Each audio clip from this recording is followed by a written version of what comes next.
David Allen Gore and Fred Waterfield, also known as the Killing Cousins, began their spree of abducting and assaulting women in the 1970s. Gore would use his badge that he obtained by working as an auxiliary sheriff's deputy to trick women into trusting him. In February of 1981, he showed his badge to Ling, who was 17 at the time, in order to get her into his car. Gore would take Ling back to her home, only to pretend to arrest her mother, Ling, who was 48 at the time. He handcuffed the two of them together, called his cousin Fred Waterfield, and began driving to a citrus orchard. While waiting for his cousin, Gore assaulted both women. Upon his arrival, Waterfield tied up Ling. He tied her up in a way that would choke her to the point of losing her life if she struggled.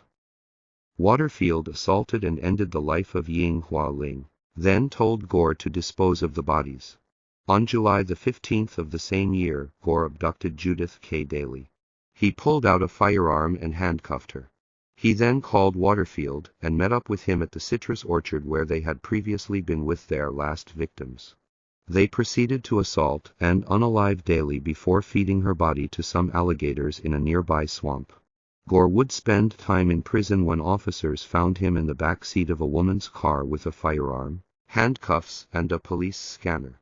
After being paroled, Gore and his cousin picked up hitchhikers Angelica Lavalley and Barbara Byer. They were assaulted and executed by firearm.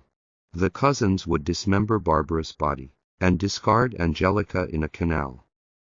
On July the 26th, 1983, Gore and Waterfield picked up Regan Martin and Lynn Elliott, who were trying to hitchhike to the beach.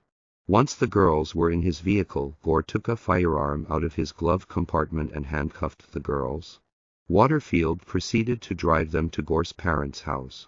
Upon arrival, Gore placed the girls in 2 separate bedrooms and bound them to the beds located in each room.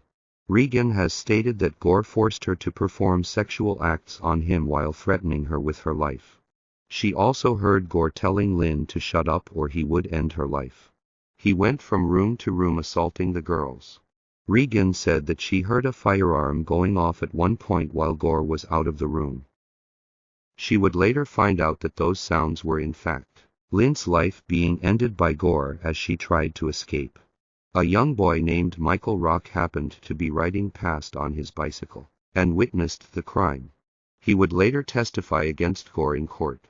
After returning to the house, he put Regan in a closet, tying her to the rafters and threatening to end her life if she tried to escape like Lynn did. Little did he know, the young boy who had witnessed what Gore had done went home and told his mother what happened. Thankfully, police arrived before any more harm came to Regan. Gore surrendered to police and showed them where Regan was. Officers discovered the body of Lynn in Gore's trunk when they saw blood dripping from beneath it.